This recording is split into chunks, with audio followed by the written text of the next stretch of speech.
নদীতে নির্মাণ করা হয়েছে পাকা সেতু, তবে দুই পাশে নেই সংযোগ সড়ক। খেয়া নৌকায় নদী পার হচ্ছেন স্থানীয়রা। 2012 সালে গোপালগঞ্জের কোটালীপাড়া উপজেলার গোপালপুরে ঘাগর নদীতে কাকডাঙ্গা গোপালপুর সেতু নির্মাণ করা হয়। তবে সংযোগ সড়ক নির্মাণ না করেই কাজ বন্ধ করে টাকা তুলে নেয় ঠিকাদার শেখ কবির হোসেন। এ কারণে দীর্ঘ 13 বছর ধরে সেতুটি কোনো কাজেই আসেনি স্থানীয়দের। 2022 সালে অ্যাপ্রোচ সড়ক নির্মাণের পুনরায় টেন্ডার আহ্বান করে এলজিইডি। 2 দফা সময় বাড়িয়ে চলতি বছর জুন পর্যন্ত মেয়াদ নির্ধারণ করা হলেও এখনো শেষ হয়নি। এমনকি গত 3 মাস ধরে কাজ বন্ধ রেখেছে ঠিকাদারি প্রতিষ্ঠান।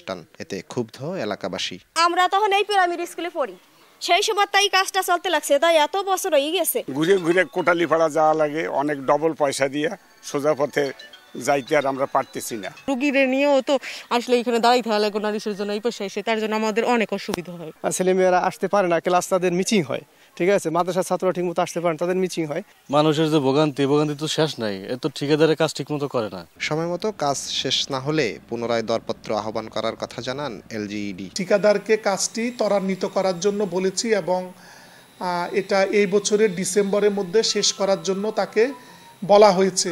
যদি ঠিকাদার কাঙ্ক্ষিত গতি নিয়ে কাজটি করতে না পারে তাহলে আমরা এই কাজটা বাতিল করে পরবর্তীতে নতুন করে আবার অগ্রসর হব।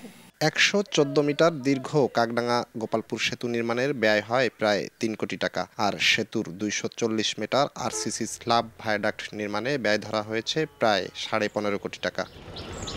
জয়ন্ত শিরালী, সময় সংবাদ, গোপালগঞ্জ।